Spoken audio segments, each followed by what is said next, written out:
نہیں کرتے غوث پاک کو 1000 سال کے بعد زمانہ یاد کر رہا ہے. بے شک بے شک. ارے کوئی خاندانی دھونی ہے, کوئی ملک کے دھونی ہے, بستی کے دھونی ہے. غوث پاک کے اس سے یہ محبت ہے, وہ نبی کے تھے, غوث پاک ہمارے ہیں. اور یہ وہ مضبوط رشتہ ہے جو ہر رشتے سے بڑھ کر ہے. اس نے کہا میرا نام نہ بتانا. کہا حضور مجھے کیا پڑی, میں آپ کا نام بتاؤں. آقا فرماتے بچے نے گھر چھوڑا, بادشاہ کا دربار چھوڑا, اب یہ اسی جنگل میں کٹیا بنا کر رہنے لگا. اللہ نے اس کو وہ کمال عطا کیا, اگر یہ اندھے کی آنکھوں میں پھونک دیتا تو اللہ اندھے کو آنکھیں عطا کر دیتا. یار ایسے تو ہوتے اللہ کے ولی. نبی فرماتے ہیں اگر یہ کوڑی کے جسم پہ ہاتھ پھیر دیتا تو کوڑی کو شفا مل جاتی. اگر یہ بڑے سے بڑے بیمار پر پھونک دیتا تو اللہ اس کی پھونک کے توسط شفا عطا فرما دیتا. آقا فرماتے ہیں اس کی شہرت پورے ملک میں ایسے پھیلی جیسے جنگل میں آگ پھیلتی ہے. اب جس بادشاہ نے جادوگر بن میں بھیجا تھا اس کا ایک وزیر تھا, اس کا چچا زاد بھائی بھی تھا. اس کو پتا چلا کہ جنگل میں ایسا ہے جو اندھوں کو آنکھیں دے رہا ہے, جو کوڑیوں کو شفا دے رہا ہے. نبی فرماتے اس کی آنکھیں چلی گئی تھی, یہ آنکھوں سے اندھا ہو گیا تھا. جب اس نے سنا تو اپنے سپاہیوں سے کہا اے میرے سپاہیوں سونا چاندی تیار کرو. سونا چاندی تیار کر دیا گیا. اس نے کہا سپاہیوں لباس تیار کرو.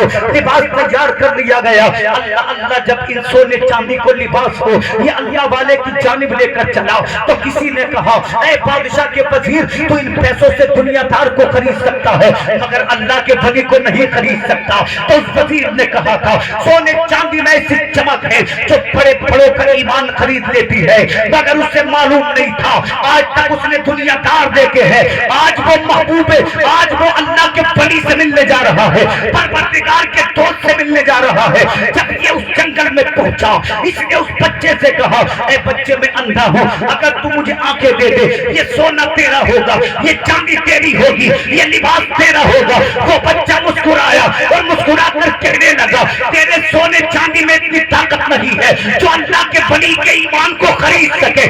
چلا جا, تجھے تیرا سونا چاندی مبارک, اللہ کے بندے کو اللہ کی محبت کافی ہے. نعرہ تکبیر, نعرہ رسالت, خطیب ہندوستان, فیضان غوث الورا, نعرہ تکبیر, نعرہ رسالت. اس نے کہا تیرا سونا تجھے مبارک, میرے لیے خدا کی محبت کافی ہے. بولے بولے حدیث پاک کا آخری جو 5-7 منٹ میں بیان کو اختتام کی جانب لے کر چلو. اس نے کہا سونا چاندی نہیں چاہیے اس لیے کہ آنکھیں میں نہیں دیتا. تو وزیر بولا بڑے تعجب کی بات ہے, جسے دیکھو تیرے ہی گن گا رہا ہے. آنکھیں بچہ دے, شفا بچہ دے, علاج بچہ کرے, اور تم مجھ سے کہہ رہا ہے کہ میں شفا نہیں دیتا. اس نے کہا ذریعہ میں ہوں مگر شفا دینے والا تو اللہ ہے. کیا کہا, جملہ بڑا چھوٹا تھا مگر اثر بڑا تھا جملے میں. جب اس نے لفظ اللہ زبان پہ لیا وزیر کے دل میں انقلاب پیدا ہو گیا. سبحان اللہ. اس نے کہا اللہ کون ہے بھائی؟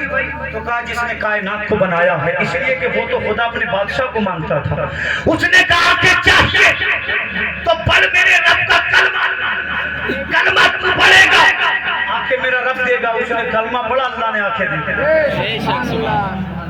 یہ کرامت کس کی تھی؟ یہ اسی 14 سال کے لڑکے کی کرامت.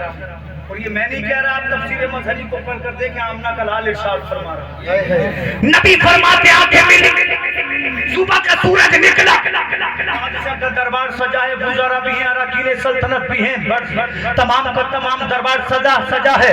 جب یہ وزیر آیا تو بادشاہ مارے حیرت کے کھڑا ہو گیا. وہ کہنے لگا بھائی رات کو تو اندھا تھا, تجھے آنکھیں کس نے دے دی؟ تو وزیر بولا مجھے آنکھیں دینے والا میرا خدا ہے. تو بولا تیرا خدا تو میں ہوں. کہنے لگا نہیں, اب تک اندھیروں میں تب خدا کے نور کا اجالا مل گیا ہے. تو میرا خدا نہیں ہے, میرا خدا وہ ہے جو تیرا بھی خدا ہے, جو زمین و زماں کا خدا ہے, مکین و مکہ کا خدا ہے, چنین و چنا کا خدا ہے. اس کی شان کیا ہے؟ اس نے لفظ کل کہا, آسمان بن گئی, زمینیں بن گئی, پہاڑ بن گئے, دریا بنے, سمندر. لفظ کل کہہ کر جو کائنات کو بنا دے وہی میرا خدا ہے. بادشاہ بولا بھئی یہ تو کون سا عقیدہ سیکھ کر آ گیا؟ اگر اس عقیدے کو نہیں چھوڑے گا تو اس سے وزارت جائے گی, محل جائے گا, سونا چاندی جائے گا, جان جائے گی. کہنے لگا جان دے دوں گا مگر خدا کا دیا ہوا ایمان نہیں دوں گا. قید خانوں میں ڈال دیا گیا. اتنا ستایا بچے کا نام لے دیا وہ تڑپ تڑپ کر قید خانوں میں مر گئے. اس کے درد کو محسوس کرو کتنی تکلیف ہوئی ہوگی اس اللہ والے. اللہ کے نام پہ تکلیفیں برداشت کی تبھی تو ہزاروں سال بعد اور باغوں میں اس کا ذکر ہو رہا اور اللہ کے قرآن نے اس کا ذکر کیا, مصطفیٰ کی حدیث نے ذکر کیا. آقا فرماتے جب بچے کا نام بتایا تو بچے کو پکڑ کر لایا گیا. بادشاہ کہنے لگا او بچے کیا تو اتنا قابل ہو گیا, میں نے جادوگر بننے بھیجا تھا تو آنکھیں لوگوں کو دینے لگا, تو کوریوں کو شفا دینے لگا. بچہ بولا آنکھیں میں نہیں دیتا, میرا خدا دیتا ہے. بادشاہ بولا بھئی تجھے کیا رو لگ گیا؟ کہنے لگا تو میرا خدا نہیں ہے, میرا خدا وہ ہے جو تیرے وزیر کا خدا تھا, جو تیرا خدا ہے. بادشاہ کہنے لگا یہ بتا آخر تجھے یہ عقیدہ کس نے دیا ہے؟ بچہ کہنے لگا جان دے دوں گا مگر نام نہیں بتاؤں گا. آخرکار بچے کو قید خانے میں ڈال دیا گیا. آقا فرماتے اتنا ستایا گیا, لوہے کی سلاخوں سے اس کی کربٹوں کو داغا گیا, اس کے چہرے پر تماچے مارے گئے, 14 سال کے بچے کے جسم پہ کوڑے برسائے گئے. آخرکار اس نے اپنے پیر کا نام بتا دیا اور اس کے پیر نے کہا تھا بیٹا اگر مصیبتیں تجھے گھیرے تو میرا نام نہ بتانا. جب اس 90 سال کے بوڑھے کو اللہ اکبر رسیوں میں جکڑ کر بادشاہ کے دربار میں لایا گیا تو بادشاہ نے کہا تھا اے بوڑھے یا تو ایمان چھوڑ دے ورنہ تجھے چاند سے ہاتھ دھونے پڑیں گے. تو اس بوڑھے نے کہا تھا ابھی تجھے معلوم نہیں ہے, امتحان لے لے, میرے جسم سے گرنے والا خون کا آخری قطرہ بولے گا اگر جیوں گا تو خدا کے لیے, مروں گا تو خدا کے لیے. نبی فرماتے ہیں بیچ دربار میں اس کے سر پہ آرا رکھ دیا گیا اور کہا گیا یا تو کرم چھوڑ دے ورنہ آرے سے چیر دیا جائے گا. اللہ اللہ اس کے سر پہ آرا چلا, چیخنا چاہتا تھا مگر اس کا ایمان بولا چیخنا نہیں ہے, اس لیے کہ خدا امتحان لے رہا ہے. جب اس کا دل کٹا چیخنا چاہتا تھا مگر ایمان بولا چیخنا نہیں ہے, اس لیے کہ خدا امتحان لے رہا ہے.